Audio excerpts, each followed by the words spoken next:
Welcome to the Look Who It Is podcast, where we sit down with artists to talk music, life, and all the stories in between. Now here's your host, Dane Engel. Hey everyone, today I'm talking to California native Travis Neal from the metal band Fraxures. What have you been up to lately? What's new with you? My current music endeavor, one of them is a band called Fraxures, out here in San Diego, loosely based in Southern California.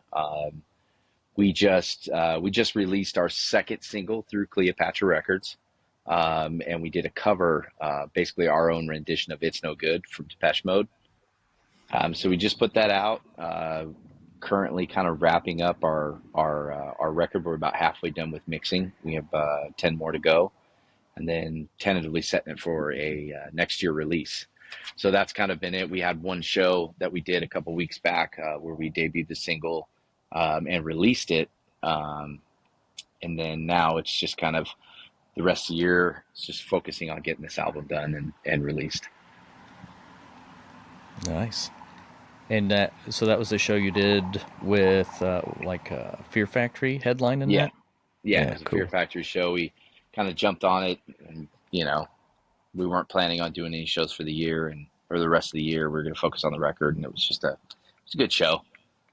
I was in a band at one time with Dino from Fear Factory, so Okay, yeah, I remember that. We hadn't seen each other in a really long time, and it was cool to share the stage with him again.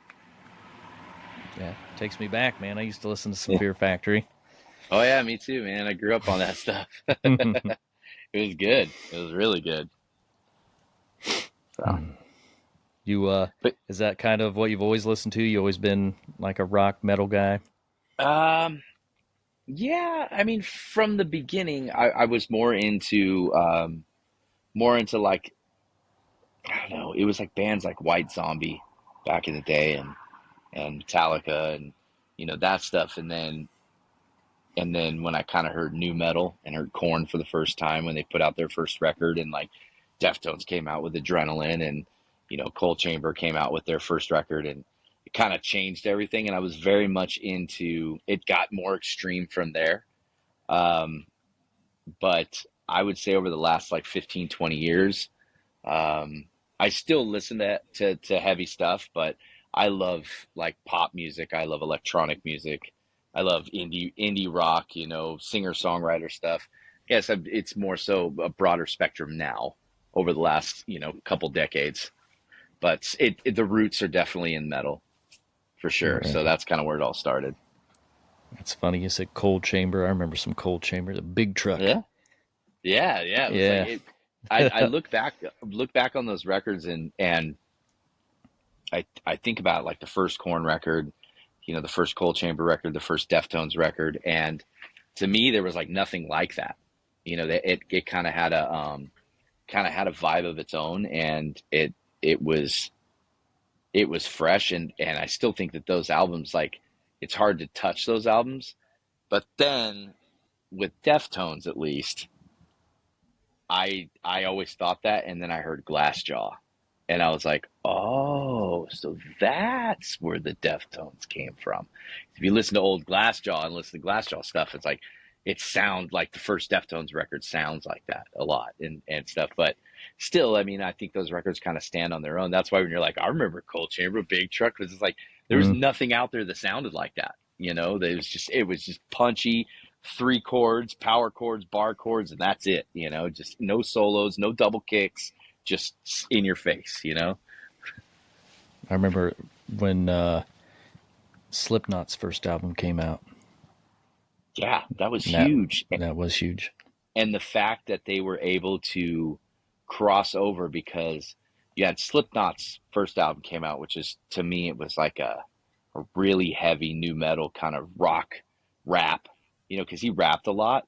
But then they were able to cross over, because I remember when I was growing up and I was listening to that, you had all the Heshers and all the stoners and all like the metal kids like listening to Slipknot, and they loved it. But then you had all these like prep kids and girls that loved Wait and Bleed. They're just singing Wait and Bleed. So they were able to like cross over into that fan base outside of metal. It was brilliant. Brilliant. So with that record, it was amazing. What would you say your style of singing's closest related? Um, I don't know. If we're talking about like the heavy side of my voice, I influenced a lot from like melodic death metal in Sweden, and Scandinavia and stuff like that. I loved that style of music. So I remember when I was younger and I first started hearing bands like In Flames and Soilwork. I didn't sing heavy like that, and I never. It's like these guys are. It's somewhere in between, like a full voice and a falsetto voice, and it's just like like rah, and I didn't know how to do that, and so I kind of reinvented and learned how to do that, and so I guess that would be more towards the heavy side of things. I mean, it has roots there. It's kind of, excuse me, taking kind of its own direction from there. And the clean voice, it started out with when I was younger with Stained. Listening to Stained, like their first two records, that made me want to sing clean. Um, and then from there, I was wanting to do all the low stuff, and then I heard Shinedown, and Shinedown, I was like, man, this guy's got a voice, and I love Brett Smith's voice, and so it got me to sing more higher, and then I started listening to like pop stuff like Halsey and Rihanna and stuff like that, and so there's a little bit of that in there too. So it's hard to say when it comes to the clean voice. I mean, it pulls from all directions. So I can't really. I guess the long answer to that would be I can't really pinpoint exactly who I would compare myself closely or closest to, as a singer. I think there's so many people that have influenced me over the years that I don't even realize I've taken, little bits and pieces of, and it's just become part of my voice now. I guess then what Depeche Mode, like what made you pull that song? Is that like just a favorite song of yours or Depeche Mode, doing a Depeche Mode song was a bucket list for me. There's very few artists that I love that would be like bucket list items. So Depeche Mode, doing a Police song, I love the Police, or like a really cool Pink Floyd song. And at the time when me and my friend Sahaj were working on the idea of doing a cover song, um, it was either this song he brought and I brought Comfortably Numb. And I did this whole weird down tempo, like electronic version of Comfortably Numb. And we decided on the Depeche Mode song. I love the song In Your Room, and not the original version, but like the more updated, like I think it's the 87 version of it. So that would have been the song that I always wanted to do. And, Sahaj, he's a producer friend of mine, sings for a band called Raw, and is mixed and produced like nothing more. Um, I mean, this list is ridiculous. Star Set. But the concept kind of came from him. He brought the song. He was like, hey, I did a remake of this song. What do you think? And I was like, let's do it. And he had an idea of where the vocals would have went. And I was like, all right, cool. Um, so it wasn't necessarily like that song would have been my top choice. It was just the idea and the way he sold it to me. It didn't seem like it would go any other way. And then it was put out under my own, just as a solo artist, an active rock version of the song. And then over the years, I've just brought it to my band and I was like, hey guys, this is a rad song. You guys want to play it? So then we reinvented it. But um, yeah, I guess it's more like a bucket list, not necessarily like one of my all-time favorites. They were one of my and still are one of my favorites. But yeah, there's very few. So when it when it was brought up to do Depeche Mode, I was fully on board. If we can make this sound cool, yeah, I'll check it off the list. And it worked out. It sounds great in my opinion. Yeah, I listened to it, and then I had to go back and listen to the Depeche Mode version, and it's Yeah. heavy, but you did a good job making it. I mean, you can tell it sounds just like the Depeche Mode song, but heavy, and then obviously in your vocals. But Awesome. Yeah, we didn't want to I didn't want to lose, I wanted to be able to make a version of it that was our own, but I didn't want to lose the integrity of what the song was, or, the uniqueness of what makes that song special. So, all I did was just try to inject a little bit of steroids here and there to try to make it, pop a little bit more, make it more of a rock song, but without taking away from, being so far off the spectrum that somebody's listening to it and they're like, wait, that's what song? And you're like, oh yeah, it's the Depeche Mode song. Oh, I couldn't even tell, you know? right, So, I love that. I love when bands or multiple artists or whatever, they'll put out like a just an album that's covers, but they're heavy of older songs or just songs that you mhm, wouldn't think. Or yeah. like when they do like bluegrass covers of like Metallica or something. Oh man, with this AI stuff that's popping off right now, like the Oh AI yeah. covers that they're doing where they're taking these songs and doing like 1960s blues or soul songs. Like they have Sepultura and it's like roots, but it's like a soul, like James Brown wrote it. And it's absolutely ridiculous. It is so good. It is so good. And it's like, man, and everybody's like, oh, AI, AI, AI. But it's like, it's just somebody typing out, what their perfect version of a cover song would be of that song in that vein. Somebody still has to give it the cues, but yeah. But it's nice when you hear somebody actually do it, and come up with it. But yeah, some of these cover songs that are AI are absolutely they're just too good. I listen to them and I'm like, what am I even doing? Like, I should just be listening to this style of music all the time because this 1960s blues is amazing, and I've never taken the time to listen to it. So, Yeah, when you already know the words to all of it too. oh yeah. So when you hear like an iconic hook, I heard this one the other day. It was like a soul version of Paranoid, and it was so good, man. They come in, they're all rocking. He's like, ah, yeah, and then it goes in, it just mellows out. It goes into this halftime thing, and it's like, and he's just like, finish with my woman, 'cause she. It's so good, man. I listened to it like 30 times. Like, what am I doing? This is amazing. If somebody doesn't get a band together and put on some afros with a horn section and go out and start playing in a tribute band playing those songs, I don't know why I'm even telling your audience this because I'm shooting myself in the foot because I don't have the band to do it yet. But I mean, Right. it would. I mean, people would love it. People go nuts, you know. So, sorry, went off on a little. Yeah, I no. got I sidetracked on that one.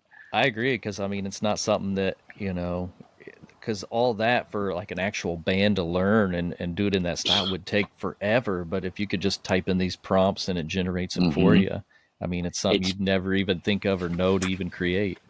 yeah, and it's just the exactly. It's like I listen to some of these songs and I go, I would have never thought I could have approached it with the angle of wanting to do it in that genre, in that style, but I would have never thought to do it that way.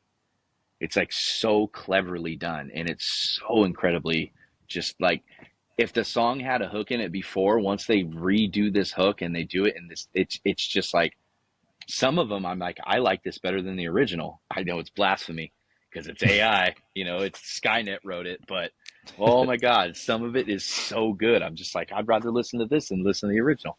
It's so good. Well, at least one day, far in the future, when it's just we're all gone and it's just robots and stuff, they'll be Mm, jamming out to some good yeah. ass music, huh? Yeah. Like all these AI versions of it. It was like, oh yeah, this is the song, Iron Man by Soul Sabbath. And nobody will know the difference. They'll be like, I think because nobody will know who Black Sabbath is anymore.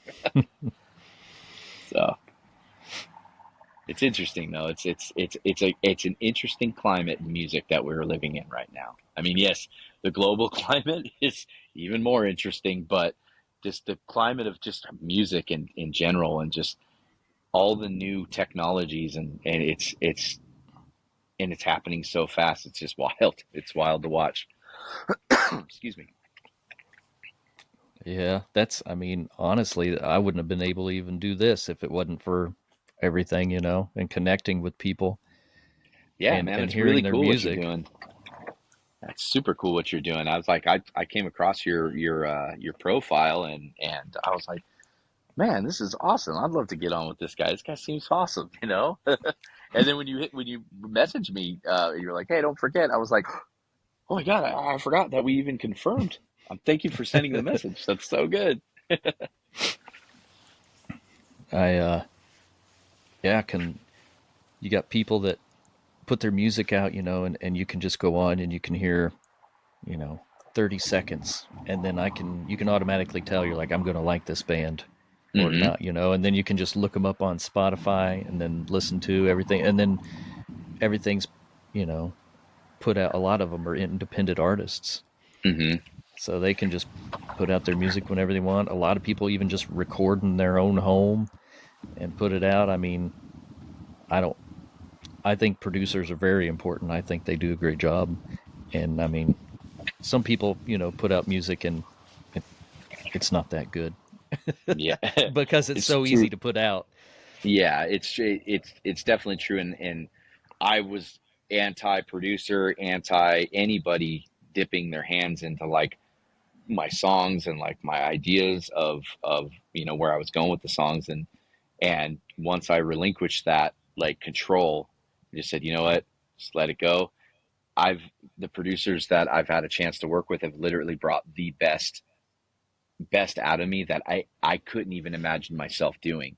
Even to the point where I remember, we would be tracking it and I would be like, I don't know, man, this is not me. This is, dude, I don't like it. Trust me, bro. Trust me. Just lay it down.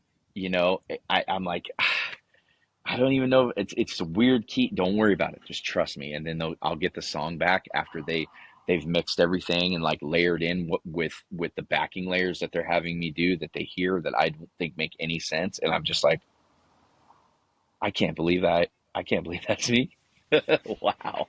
So yes, but we definitely live in a day and age where, you don't need a label I mean, unless you really want to go, if you have a financial backer, if you're backed financially, whether it's yourself or you could take an independent band pretty far. Um, but I mean, at the end of the day, a label is, if you want to go through distribution, if you want to get like, vinyls made and certain stuff made, that stuff can get pretty expensive if you're doing it independently. Or, if you're trying to aim towards like radio, because that stuff can get really expensive. But other than that, if you're just putting out music and trying to promote it, I mean, it just all depends on how deep, how big of a rabbit hole you want to jump into and how deep you want to go down. When it comes to it, you can get your music just about to anybody. It's just learning the algorithms, learning the proper tags. And so when you're doing your promotions, you're properly laying everything in so it's getting to that target audience that you want. And you just sink a couple $100 into that and you can get a whole lot farther you know than getting on a label. And you know now you owe them money for doing all that stuff. So Yeah, I think that is a hardest part of it is getting your music to your targeted audience. it is. It's because I mean, these socials, they give you the tools to do that. They give you all the necessary tools that you need to I mean, literally pinpoint your target audience to a T. But they don't give you the template or the booklet on how to do it. They like, hey, we got all these tools available to you, but you have to take the time and you have to research and you have to find out what is going to be this and what is going to be that that's going to bring you down this road. to get to your target audience, and the proper, other bands that they listen to, the proper, I mean, shit, it goes across the board, everything from fashion to, all of that stuff. So yeah, it's cool. It's definitely cool. It's just, it's a lot of work, and a lot of people get defeated, I think, because they're like, now you have to be the songwriter, you have to be the performer, you have to be the band, you have to be the video director, you have to be the video editor, you have to be the content creator, you have to be like the marketing and the AR. It's like you have to be all of that stuff. It's not just writing music anymore. But the cool thing about it is we have the tools to do it. It's just everybody kind of looks for the easy way out, and I've been guilty of it too, where you're just trying to throw it the quickest way possible. You're like, I don't want to research into this. I'm just gonna, everybody that listens to this and this and this band, and that's based out of San Diego in a 50-mile radius around, I'll throw in $50 on an Instagram ad for that. And it's great, but it's literally going to give you like 5 casts out in a big old pond, and you might catch like a little guy. You're not going to catch that, that big old catfish or anything like that. You know what I mean? So you just got to research and find out what your target audience should be. I think finding shows and booking the right shows and being with the right bands and to play with and stuff is huge too. Yeah, definitely. Getting in, having it's it's it's kind of like gang talk. You got to have like your clique. You got to have your posse, like your gang.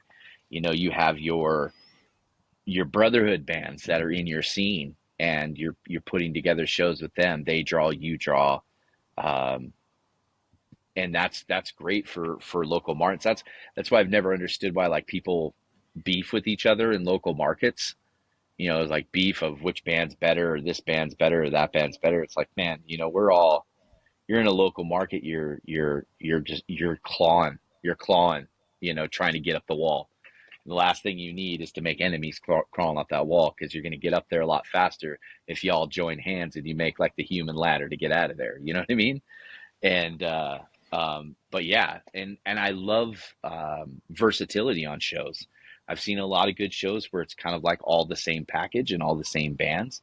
And then I've seen some more incredible shows where you have a band that is one genre, and a band that's another genre, and a band that's another genre and another genre.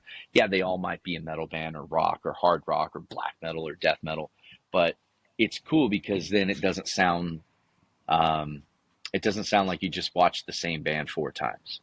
It's like having those shows are killer. So, booking the right shows, the right appearances is great.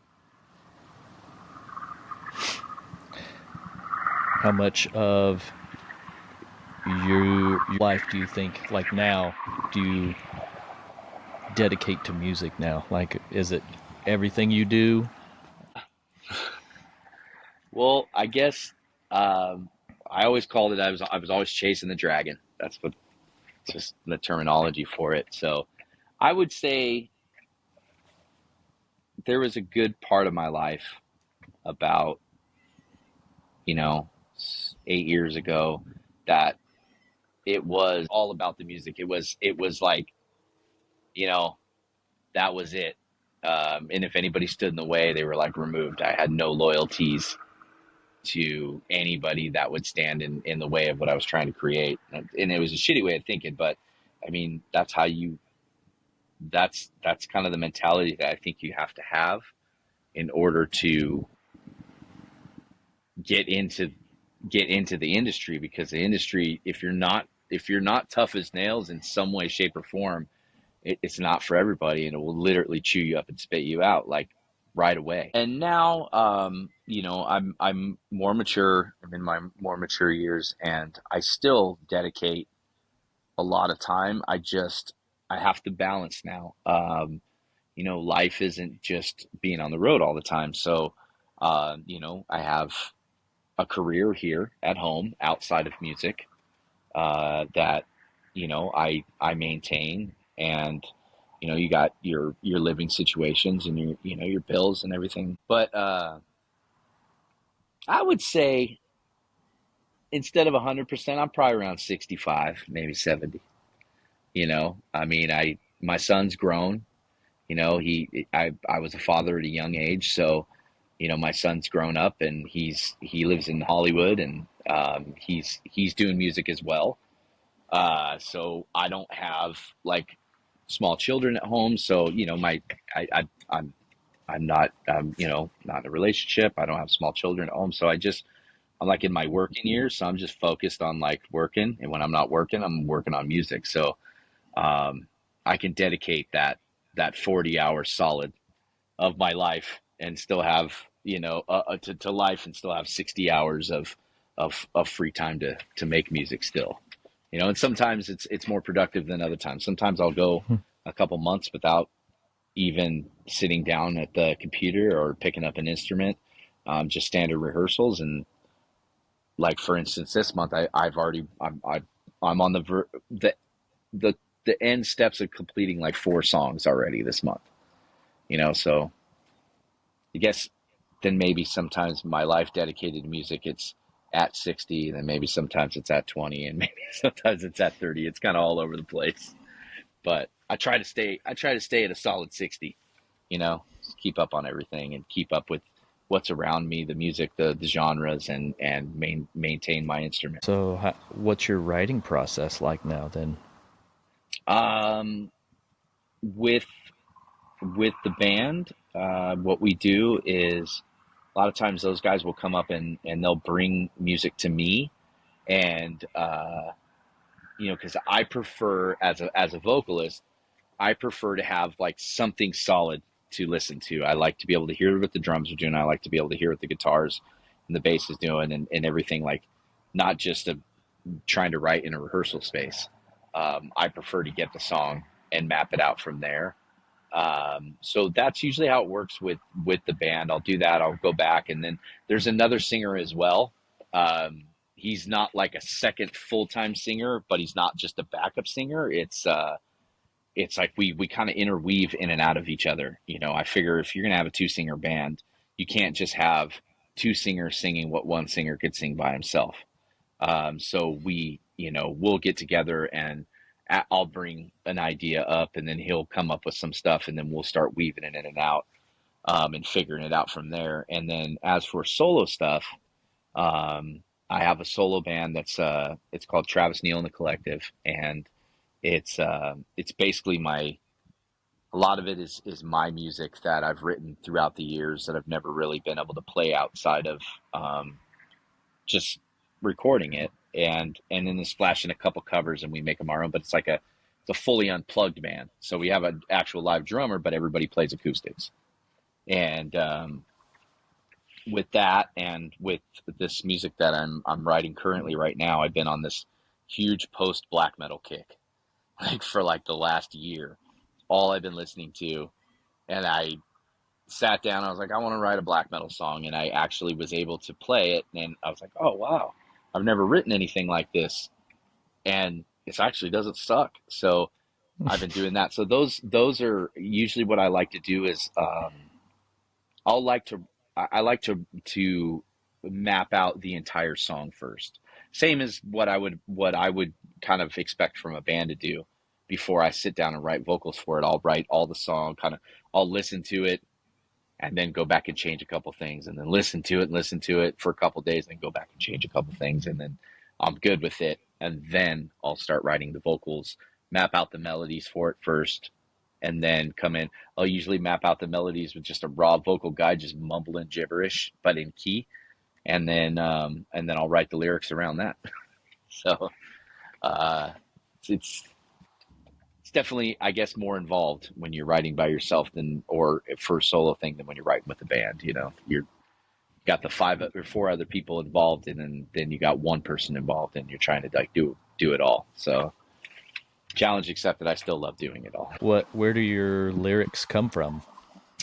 Um, it depends. Most of my lyrical content throughout the career that I've had is geared around emotion. It's very heavily rooted in personal experience. But I have also written like story based as well, where I'll take a theme or a subject and write kind of a story around it. For the longest, I've been a big, huge Silent Hill fan for since like '99 when the first game, came out, and I've always loved Akira Yamaoka, the composer that does the music. Always loved his music, and I've always loved the game. So I think up until recently, up until like the last couple records that I've done, I've always had like a Silent Hill theme song on there, and but you'd never know it was a Silent Hill theme song because it sounds just like written as a personal experience, but it's based around like a story from the game or a segment from the game.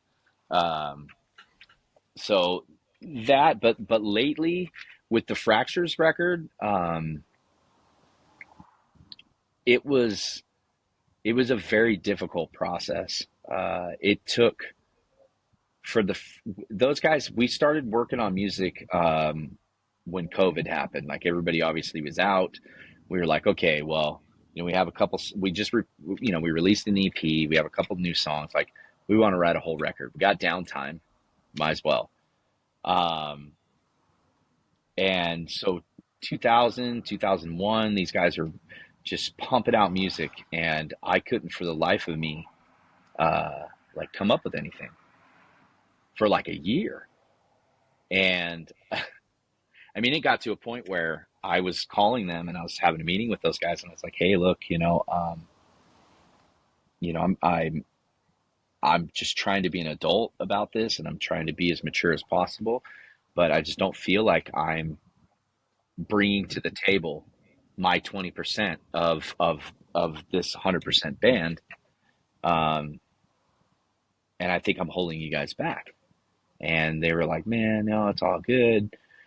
Just we're not in any hurry. We're not in any hurry." And then in a October 8th of 2023, I was diagnosed with stage 3 colon cancer, and kind of everything changed after that. I had a surgery. I had, you know, the whole ascending side of my colon removed. I had a baseball sized tumor that had grown into my abdominal wall, removed. And then I went into a heavy stage of 6 months of like heavy chemo treatments. You know, weekly infusions. It was like 1 week on, 1 week off. So I would go in on a Monday, and I have like a portacath that's like still here. It's like, and it's got a tube that goes down into my heart. Still here. I haven't taken it out yet. It's like a part of me. It's like I feel like I'm a cyborg because I got that. But they would do like 2.5 hour, 3 hour infusions through that. And then I would have to wear this pump thing that would like intravenously kind of pump it every few minutes for another 2 days. And then Wednesday I'd get my pump off. Thursday, Friday I'd feel like absolute dog crap. And then, Saturday I'd start coming out of it, and Sunday, and then I would have a whole week off. That was good.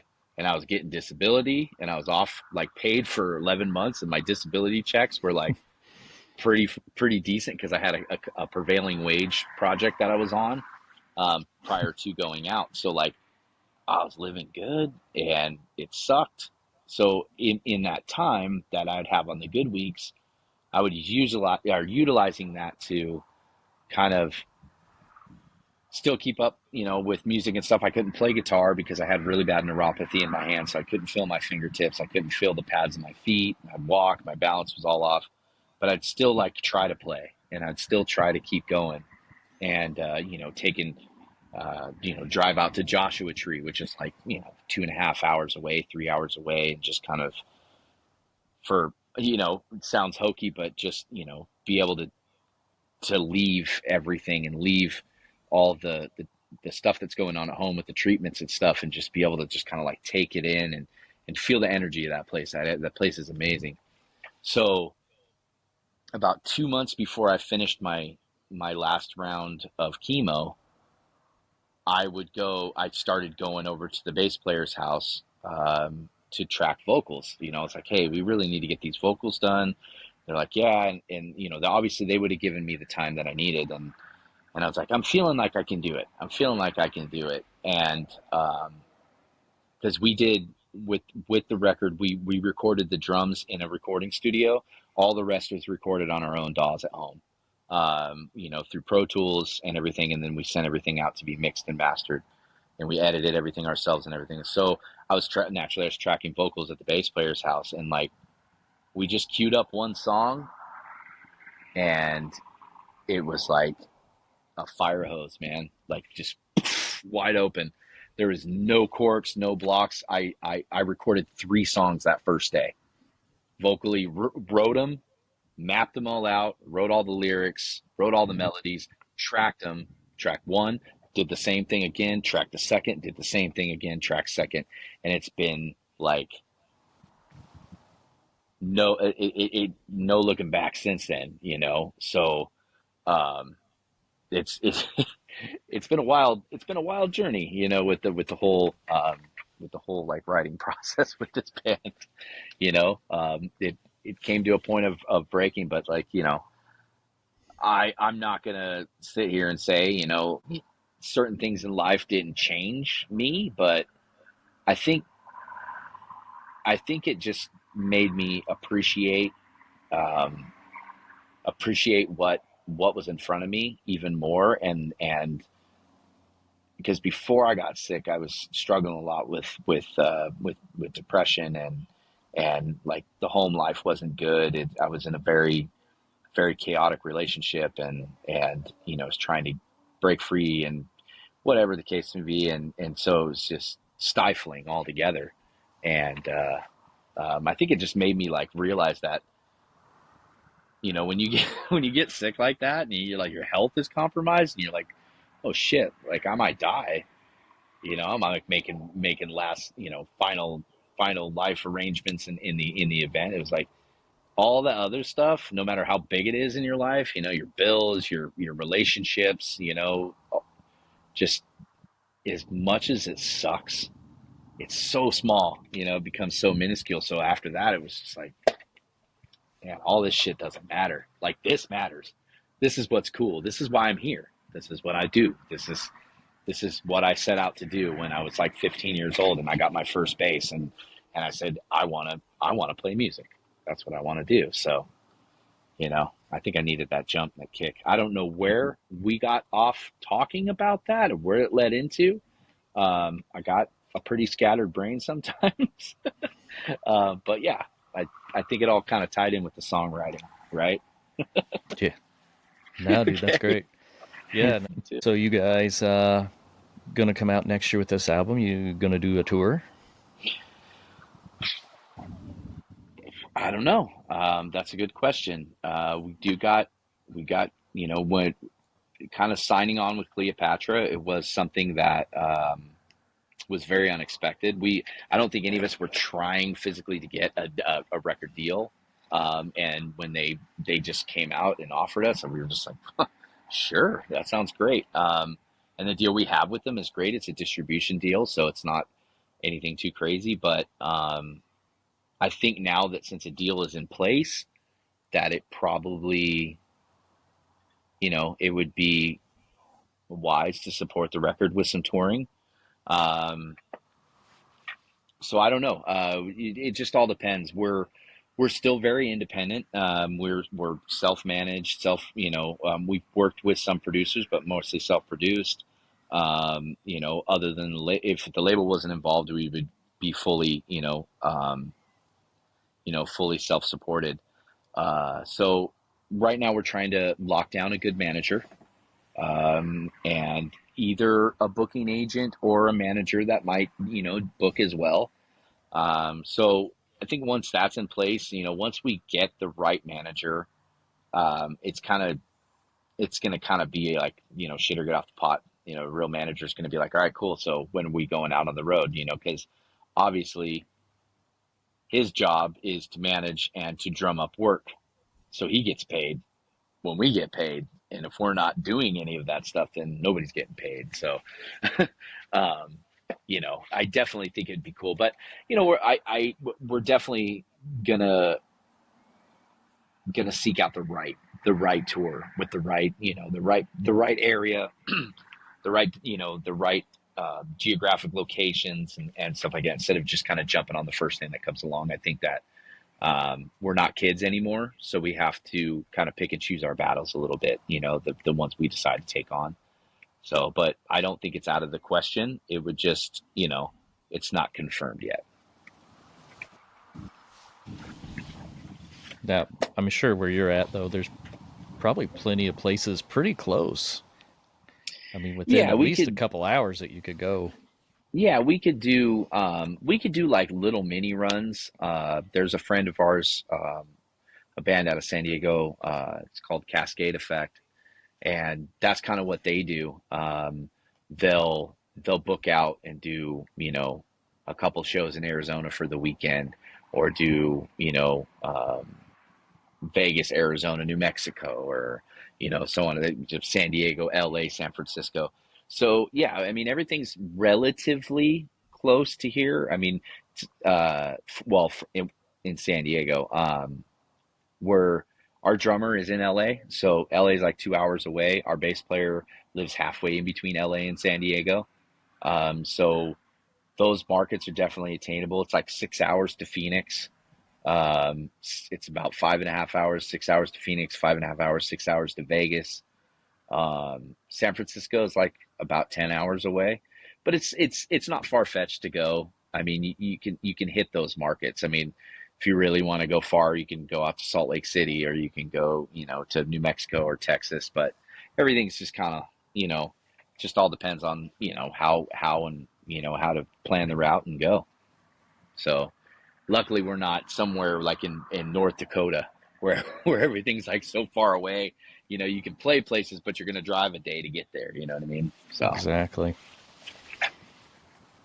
Yeah, I'm from Indiana, so it's kind of nice. like that here. What part? Yeah, I mean, I live west central, like right on the Indiana-Illinois line. I'm about 3 hours from St. Louis and 3 hours from Chicago, and an hour from Indianapolis. Nice. I had a band out in Chicago for a while called The Bloodline, a few years back. So I would travel out there a lot. But Sahaj, the guy I was talking to, he lives in Fort Wayne, Indiana. Oh yeah, okay, yeah. And he lived up in LA, and then he relocated out there, and he's got a killer studio out there, and that venue that's in Fort Wayne is killer too. So yeah, I was curious. I've been to Indianapolis and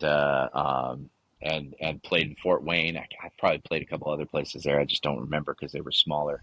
But when I was in the band in Chicago, we would kind of, Wisconsin and Indiana and Illinois and Michigan, just kind of try to hit all those areas, because they're just, there's good markets in all those surrounding states. So that's awesome, man. Indiana.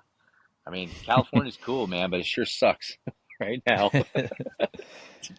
It's not bad. I've lived here all my life. So I can't complain. Yeah, I've done stints in like different states. I went to Nevada for a little bit, and I think I lived in Fort Worth for about 2 years. And other than that, just kind of lived on the road like a gypsy. But yeah, there's some beautiful, beautiful areas out there. That's what I like the Midwest. I like all that area. I love the thunderstorms and electrical storms you guys get out there.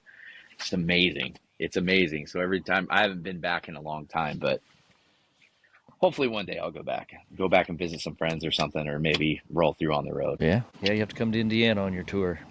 Yeah, you can do definitely. I mean, it's always been great crowds out there. Fort Wayne's always been awesome. Minneapolis has always been awesome. So now you Fraxures now, like everybody that's in it has been in like another band or something like that at some point in time, right? Yes.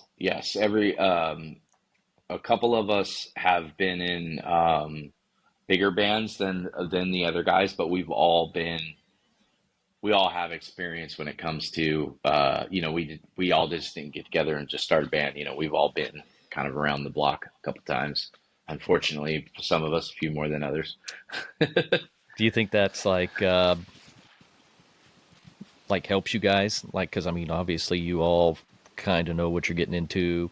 Like what you just explained, you kind of have the foresight of, not just signing a label or anything like that? Yeah, it definitely does. It's good that a couple of us have had our feet in the industry for a little while, and have had experience with various record deals and contracts. A couple of the other guys haven't. This is their first one, so it's definitely all new to them. But the good thing about it is they're not like, they're not kids that are, like in their early 20s. They've lived a little bit of life, and they have they have that street smart, and they kind of know how the industry works and stuff like that. And it's good. Yeah, so it definitely helps, because there's a lot of pitfalls that you can fall into if you don't know certain things. I mean, a lot can happen when you sign your name on a piece of paper.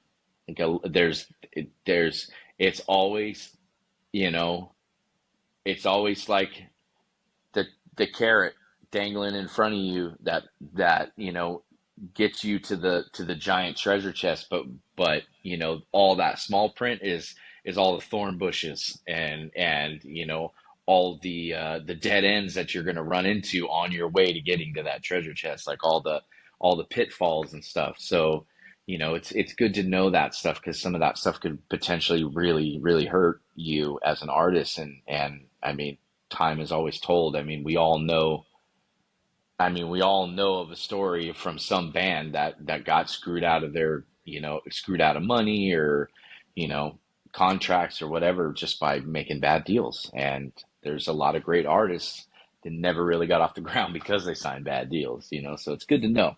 It's definitely good to have somebody look at that stuff. If you don't have anybody that knows, that has kind of been around it a little bit. What do you think are other perks or bonuses or whatever that you guys are all well-rounded in? It definitely helps with the songwriting process as well, because the more experience that you get, and the more time you spend writing with others, the more you're able to kind of, I mean, let's face it, if you're a musician of any sort, you have some sort of ego somewhere, like it's whether it's an unhealthy ego or a healthy ego, there's ego there. And as an artist, whether that's, painting a painting, or making a movie, or, sculpting something, or making music. I mean, when you make that and you conceive that, it's very personal. And so with musicians, a lot of times, um, a lot of bands have various songwriters, and then they'll come to the table with stuff. And if you haven't had much experience in doing that with other musicians and stuff, or you get younger guys, they don't understand that, hey, that's cool, but let's keep trying. They don't understand that's you know there's a group effort, and it's like, well, what do you mean let's keep trying? It's perfect. I've been guilty of it. It's perfect, dude. Like, it doesn't need to be changed. Like, this is, what do you mean we need to, like, work it through? Like, I just brought you, like, gold here, and I think a lot of us, we do that. And having guys that have spent more time and are more seasoned and stuff, it makes that process easier, because if somebody says that, then nobody gets offended and nobody takes it the wrong way. Constructive criticism is, it's dished out and taken, because when you get to a point where you don't need your ego in that situation, where you can be raw and you can be vulnerable and you can be bare, then you understand that you can only take it so far. It's like having a producer. But when in a band, you got, three or four other guys that are other producers that have their own ideas. And it's like, just like I was explaining before, with working with a producer, I don't know. I don't know about that. Trust me. Just trust me. Just let's put it together. Just put it together. Let's just put it together, because everything, is to a click, so you can line everything up. Let's just cut that part out and we'll put it together. Just trust me. Just listen to it. If you don't like it, don't save it. We'll go back to the original. All right, cool. And there's been so many times where I listen to it and I'm just like, oh, I wouldn't even have thought to do that. I wouldn't even have thought to do that. Like that sounds so good. And now we're still in the process of it. We're still working out the fine details. We have, excuse me, um, 5 of the 10 songs for our upcoming record, Hexes, done, mixed, mastered. And then we're in the process of kind of finalizing the other 5, cleaning up anything that, seems out of place, maybe some timing issues or whatever. Um, so right now we're like really involved in doing that. And there's been some things where like, hey, look, why don't we try this? And I'm like, why are we even trying that? Like the song's been done for, you know, 7 months and we haven't messed with it at all. Well, let's just try the original bridge that we did. And it was like, well, we moved on from that bridge, for a reason. Like, why are we going backwards? And it was like, this was kind of an argument. I'm just putting in place. It's an argument that we literally just had earlier in the week before you and I spoke. And, it was kind of one of those things. Let's just vote on it. And I'm like, what? Okay. So then, Vinny, our bass player, he does a lot of like the editing when it comes to music. He'll do a lot of our like we mix a rough demo so we can all hear it. He's the guy that does it. So he's kind of like our engineer. I do a lot of the editing when it comes to like vocal editing, alignment, um, and a lot of like the instrument alignments and editing stuff. We all kind of have our own thing. So, he's the one that's in there and he's like, come on, just trust me, just trust me. And I'm like, all right, cool. And we brought the old bridge back in one of our songs and we kind of Frankensteined it with part of the new one and a part of the old one. And it actually worked. It sounds great. And it was like, at first I was like, "Ugh, I don't know, man. It seems like, we're thinking a little bit too much of it. And it sounds great. And when you have experienced guys that you're working with, that know the ebb and flow of everything, then you don't run into situations where, you know, somebody's like, absolutely not. Like, I don't even want to hear it. I don't like it. I don't want to hear it. I want it this way, and it makes it a lot easier when it comes to that. So that was probably the really long answer, but it's pretty to the point. Yeah. I always wonder, like, do you treat it more like a friendship or you treat it more like work? Uh, you know what? When it feels like work, that's when it becomes a problem. Um, you know, the driving force of what makes you want to start creating music, when you start creating music, whenever that is, whenever what point in your life you do, um, it's art and it comes out of your soul, and you're excited about it, and it's like you're creating something. It's not a job. And when it becomes a job, that's what makes it a little more difficult, because when you get into a situation where you're doing it on a professional scale, we don't write music like we used to anymore. It's got to be, we have to think of all the factors. It needs to have this hook here, this hook there. It needs to make sure the vocals are coming in at this time. It needs to make sure the song's this long, and it has this flow and it has this and this and this, because you're aiming towards this market.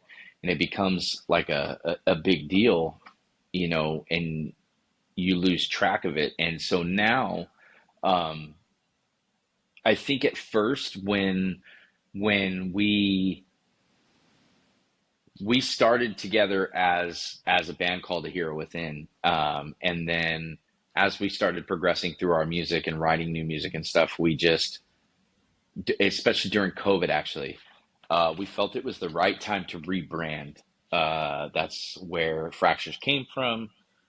And we just felt like the more we wrote, we just felt like it wasn't the same band anymore. Um, we had a new drummer, they had a new singer, and there's different, different palettes that are now coming to, to the party. And so I think at the beginning we tried to do that. I was very much like, you know, trying to keep it very um, pro, so it was very work related. It got really stale for me. It became a hard thing for me, where they would send me music and I would just be like, I don't even want to do this right now. I'd rather sit and play PlayStation because it felt like a job. And we're to the point now where we're all like family. We're all like brothers. We we can have arguments. I mean, bad arguments and bad disagreements, and you know, walk away for 10 minutes, 15 minutes, and come back, and it's all good. And that's how we are when we write, and we'll argue out some parts. There's stuff that all of us have been in the seat of, I really loved it, but unfortunately, I was the only one that really loved it, and four other people were like, we voted, they voted against it. Um, and I might, you guys vote, you get a little bit of my ego getting in the way, or one of the other guys, and that really doesn't really go anywhere. It's like, "Arr." So we just, we'll have our disagreements and stuff. I think, especially when you don't look at it like work. If you have disagreements with somebody at work, then you don't want to come to work anymore.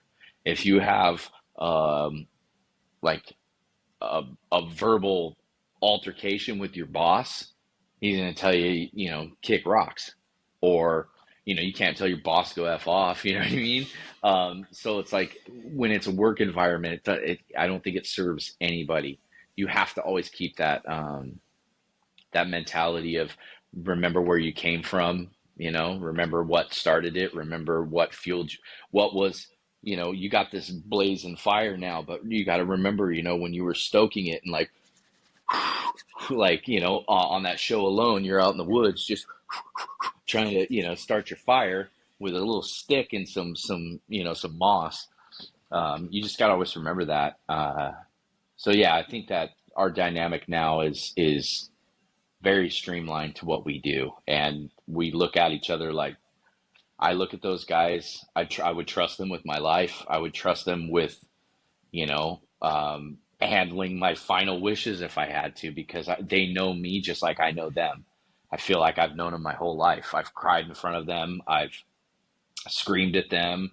I've had talked to them about the most personal things that you wouldn't talk to people normally about, and I know that it'll never leave the room, and they know that it'll never leave the room if they had to talk to me, or if they had to lean on me, or we have a disagreement, and it's a really, really cool feeling to be that way. So definitely, another long story, even longer.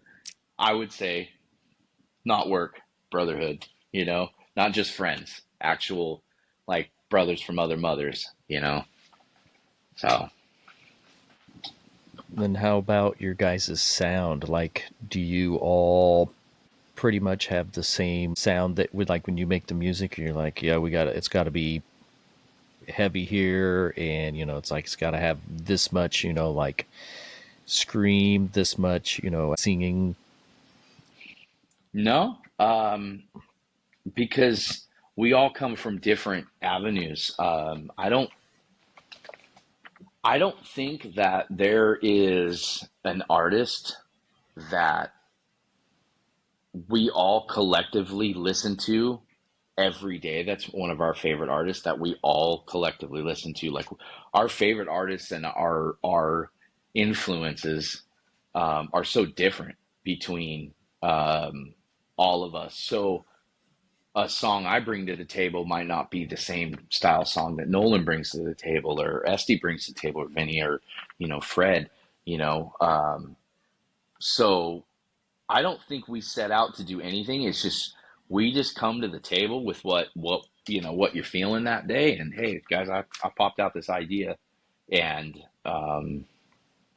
it could be something heavy, it could be something light, it could, I generally will take a song, like if they send me a song, they'll lay it all out and everything like that, and then I'll take it, and I love backing layers, like synth layers and like sequencing layers that are just tucked in the mix.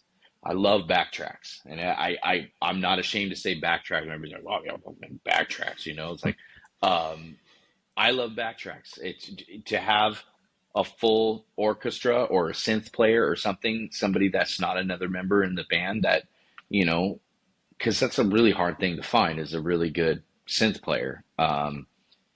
It's it's it's awesome if me and Nolan are singing like an interweaving part where we're harmonizing with each other, but there's like a screen that comes in there. Um, it's okay to have it on a backtrack to me. So what I'll do is I'll take the song, and then I sometimes it works, sometimes it doesn't, but I'll break it down, and I'll break it down into sections, and I'll build parts for it, interludes, little parts, take parts out, take parts in. So, you know, Esty may give me a song, and then I give him a different song back, and he's like, "Whoa, this is not what I sent you." And it's like, this is kind of what I was thinking, and it's like, okay. And then, so now he knows where I'm at, I know where he's at. And then same for everybody else. We all will know where each other's at on it. And then when we come back in, then we'll start basically trimming out the fat and molding it and bringing it all together into a cohesive sound. And whatever that sound is, it's never planned. We never set out to, like, yeah, we need to write a real barn burner today. Like, I want to write a song that's just all the way through, you know. I don't think we've ever done that. We just write whatever comes out. There's these songs that are coming out on this record have been, we started writing them during COVID. So like, 2020, and they've been through so many changes. And I mean, it's over the last like 2.5, 3 years, we've been kind of just going back and going forward and going back and going forward, and just slowly trimming out the fat of each one of these songs. And as the artist that made the songs with the band, we all sit down and we like listen to like, Rev 1 and then like Rev 26, and how much it's evolved over time. Because, there's a lot of times where you'll write a record, and I mean, every musician does it. If unless somebody doesn't not write their own stuff, you know, and they're just, I mean, every musician does it. They'll go back and they'll listen to it, and they'll be like, "Oh man, I should have added this part here. Oh God, I wish I would have put a layer in right there. It would sound so good." You end up doing it live anyway. You end up changing it, which is the cool thing too, when you go see a band live that you love, and you're so used to hearing what they do on the record, and then they throw in like this other stuff live, and you're like, yes. It's generally like the afterthoughts that come after, man, I wish I would have put this right here. And then you're like, fuck it, I'll just sing it like that live, and it works out good. But we have the time to really do that. We have the time to really like go through. And like I said, we're on the cusp of, having the record done. Sending off the last 5 songs, as even us being on a label, we're still doing it fully independent. We still pay for our mixes. We're paying for our mastering and stuff like that. The label is the representative, and they're going to help us get it out, but we're bringing them the full product. So the finances, we're at the point now where it's good, because we didn't have the money to do it right away. The whole process of this thing is kind of been a lot of money. And we still got to come up with, another half of it because we only got half of it done. So the fact that we've had to do that and the fact that we have to budget and stuff has allowed us to kind of take the time to fine tooth comb it. And we're going to send the rest of it out on the 7th. That's the date that it goes out. So right now we're in there, we're all like, the mix is like the baby monkey and we're the big monkey, just getting all the little the fine little fleas out of there. So then, coat's all nice and clean, looks shiny. Now you can go get a date, and find yourself a girlfriend and leave home kind of thing. You know what I mean? Right. And, so it's nice. It's definitely nice. It's been a long process, and there's been a lot of people waiting a long time for it, and we still have their support, and they're still excited and they're still waiting. And I think we're all finally to the point now where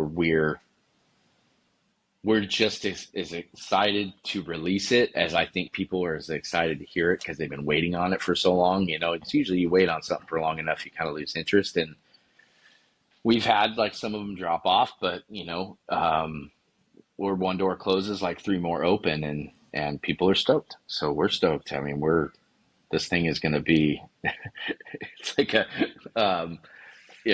this is my life's work. I'm going to unleash upon you. I've been doing it for 150 years. That's kind of how I feel, like the final, the grand finale of my life. So, but yeah, we're really stoked. I got another person I'd like to send your way too. This girl, Samantha Hitano, she sings for an all-female, well, they have a male drummer, but it started out all female. It's an all-female Pantera tribute called Cowgirls from Hell. Nice. And actually, I think I've seen this. Oh, okay. Yeah, this sounds familiar to me. She's one of my really good friends, and man, she sing for this other band called Squirrely Arts. It's like kind of electronic industrial, and she does all the makeup and stuff. But yeah, they've done a lot of touring and stuff. She'd probably be pretty fun to talk to. Probably have some fun stories to tell. Plus I'm always up for she's a good person to talk to. So yeah, heck yeah, dude. Like talking to anybody that I know makes good music, and who am I to judge? But I feel like I have a hard time talking to somebody if I don't like their music. Yeah, True. I mean, what are you going to talk to him about? Right. Yeah, you have to like, even if it's not, because I like about any genre of music, and I'll listen to anything, but I have to like it, I guess, to want to have them on and talk to them. Yeah, definitely. There's been so many times where I've had people, they'll hit me up and they'll want to ask me if I could do guest vocals on some of their stuff. Hey, can we hire you to sing on a song with us? Okay, cool. Yeah. For a long time, I'd be like, yeah, and I mean, this was, probably, 12, 13, 14 years ago. I would get these things and, I would say, yeah, this is how much I'll charge. And they're like, oh, I got it. I'm on it. No problem. And then, you agree to it and everything like that. And then they send you the music and you're just like, oh my God, what am I going to do with this? There's been a couple times where it's been like that and I end up finishing it, but it's like, it takes me 3 times as long. So now if somebody asks me, hey, can we do guests? You want to do guest vocals? I'm like, yeah. So stipulation A, like, send it to me, and if I vibe on it, we can vibe with it, and it's good, then I'll let you know. If not, then I'll just respectfully pass. But I've done so many things where it's like you can get the music and you're just like, whew. All right, let's figure out how to do this. And so now it's the same, like, got to vibe on it first or whatever. So yeah, you definitely, I think it'd be really hard to be interested in somebody's story if you already don't really care for their music. It's like you're talking to somebody you don't really like. But I've met plenty of people that I didn't really care for their music that I love them to the moon and back, that have been friends my whole life with that. You know, it's not like I didn't like their music. It was just, it wasn't really my cup of tea, kind of thing. So, but Yeah. yeah, that makes it easier when it's somebody that you can, you got something in common with at their music. Hey man, I really like your stuff. I really like this song. Starts up the conversation. Yeah.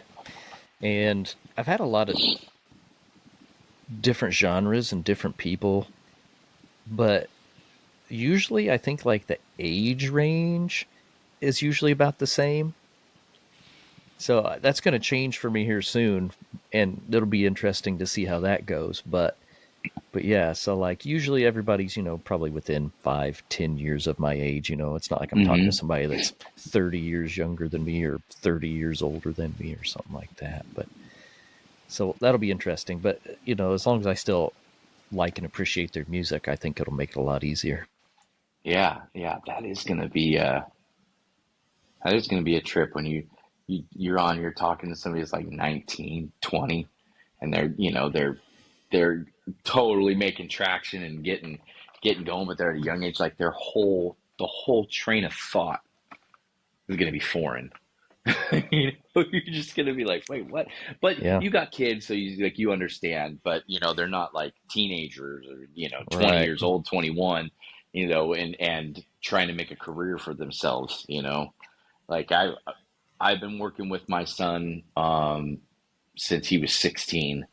That's when he decided that he wanted to do music, and he's 24 now. And I've been developing him since then, and it was like the train of thought is different. So, he had to kind of like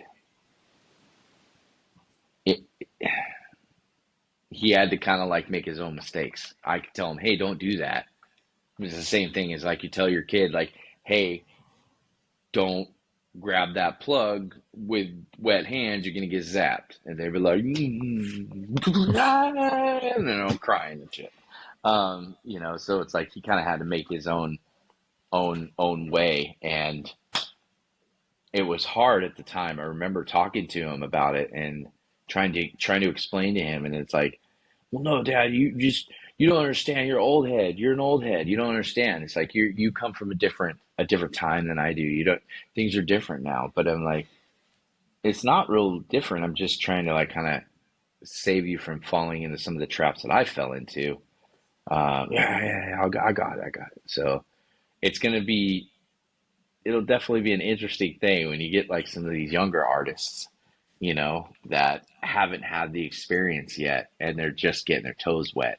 Your music videos. Yeah, Who does that? How did you get those done? that's our bass player, Yeah. Vinny. He directed the Remember video.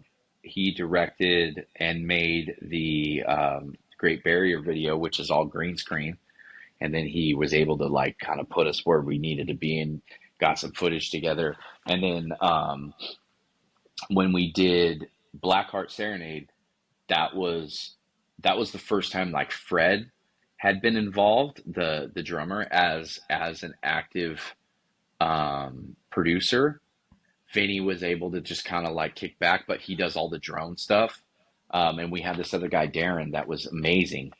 But Holly, Fred's girlfriend, she directed it, and then so we brought back basically the same team for "It's No Good." Fred and Holly directed it, and Vinny kind of produced it, and so it's all in house, which makes it amazing and incredibly cost effective when you're trying to make content. Because good video stuff it gets expensive. So, but yeah, Right. man, we're lucky. I can't I can't even begin to express, like, I feel like it's a dream team. Like there's each person in the band like brings something special that they do. That is one last thing that we have to hire somebody to do. So it makes it absolutely amazing. Awesome. Yeah, I seen the videos and I was like, dang. I was like, these, look very well done, and like you actually had went to a studio and had this Yeah, yeah. done. Fred edited he did all the editing on It's No Good, and I believe Vinny and Fred edited Blackheart as well. So they kind of both did and it's cool because both of them have completely different styles when it comes to that. And when they put it together, it's kind of cool. It's like, lacing that red over the blue and looking through it and everything's in 3D now. You know what I mean?